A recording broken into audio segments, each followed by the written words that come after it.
Hello, Lancers, and welcome to Friday's lesson on chemistry and matter for Friday, April 17th. My name is Mr. English, and you will need your science notebook for today's lesson. And if you need to pause the screencastify at any point, please do so. To review what we did yesterday, we defined matter and mass on page C2 in our science notebooks. On page C4, we made a T-chart of different objects or phenomenon and categorized them into either yes, they are matter, or no, they do not classify, they're not classified as matter. What does it mean when we say matter has mass and volume? Well, if something has mass, it means that when you place it on a balance or a digital balance, the balance will change. And that's a measurement of how much stuff it's made out of. Mass is most commonly measured in grams or kilograms. I have an example for you here of a graduated cylinder. It's kind of a small one. Prior to having anything inside of it, it has a mass of 21.7 grams. I'm going to go ahead and fill it up to the 50 milliliter mark. And when we place it back on the balance, it now has a mass of 65.2 grams. What are we measuring inside that graduated cylinder? You guessed it, the mass of that water. So that tells me that water has mass. Does it occupy space?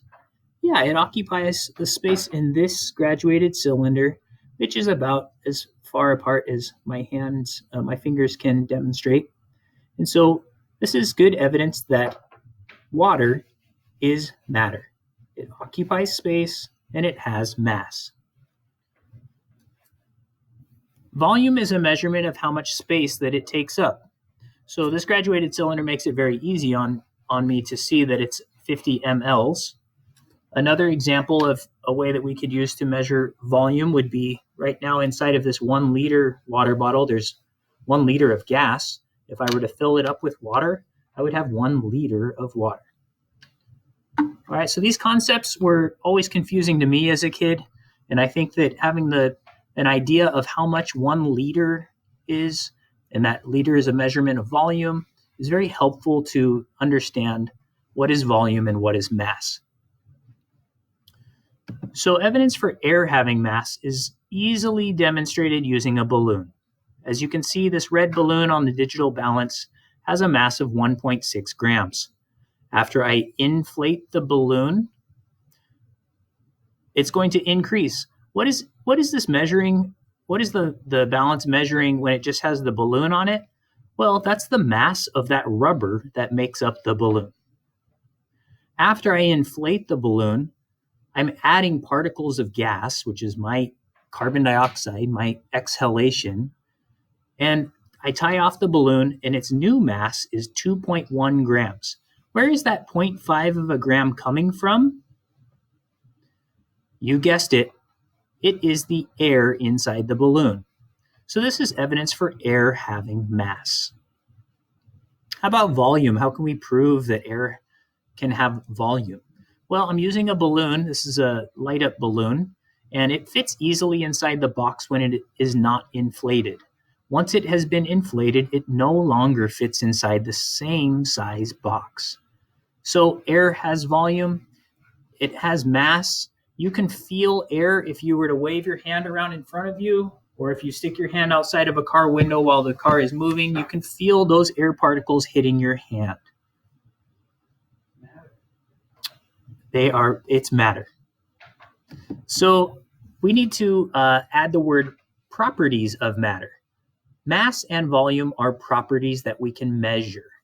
There are several other things you can measure about objects that are matter, and those are properties are any traits that can be measured, such as an object's density, its color, its mass, its volume, its length, malleability,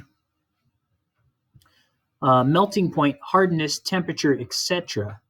And I want to point out that the ones that are really important for whether something can be classified as matter are right here in the middle. The mass, it has to have mass, and it has to have volume.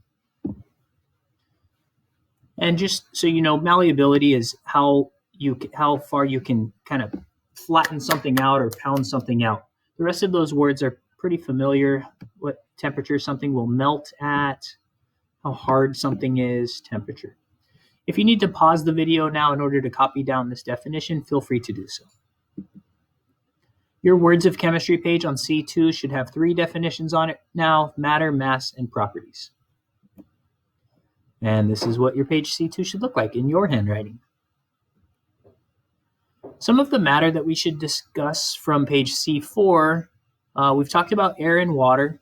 Clouds, take a look at your page C4. Hopefully you put them on the matter side. Those clouds are made up of very small condensed or frozen water molecules. They're clumped together. So when you see clouds in the sky, you're actually seeing water molecules that have been frozen and condensed and clumped together. Flame is a mixture of gases, and based on the demonstration with the balloon, we know that gases are matter. The light that the flame gives off, however, is not matter. The flame is the gases burning. So gases are made up of vaporized fuel, oxygen, carbon dioxide, carbon monoxide, water vapor, and several other things, which can be classified as matter. All right, let's take a look at your page C4. How did you do? So on the yes, it is matter side column, you should have clouds, water, air, goldfish, flame, breath, hair, and carpet. And on the no, it is not matter side, you should have gravity. Could I put gravity on my balance? Could I put it inside of a balloon? Could I measure it using a ruler or a tape measure to determine its volume? How about electricity? Let's pretend I had a battery that was fully charged and I put it on the scale. Do you think if I put a battery that was out of charge, it would have a different mass than the one that was fully charged if I put it on the balance? You guessed it, the mass would not change. Music, can't measure its mass or volume. Voice, you can measure volume as far as how loud it is, but that's not what we're talking about when we're talking about volume in regards to it taking up space, occupying space. And love would be very difficult to put onto a balance. However, it is very nice and a required thing in this world, and it does feel good. Sunlight is a form of energy, and rainbow is light reflecting off of water molecules. Go ahead and make the corrections on your C4 by crossing out the word from one column and moving it to the correct side. And then on the bottom of each one of those columns, you should have recorded 2 observations for the yes side and 2 for the no side. On the yes side, your answers will vary.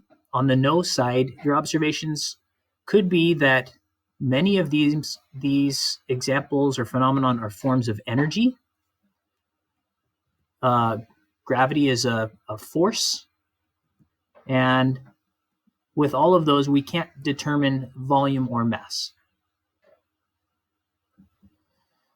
That's it. There's going to be a Google form for you to answer a few questions regarding the list of items and phenomenon on page C4 and the definitions of matter, mass, and properties.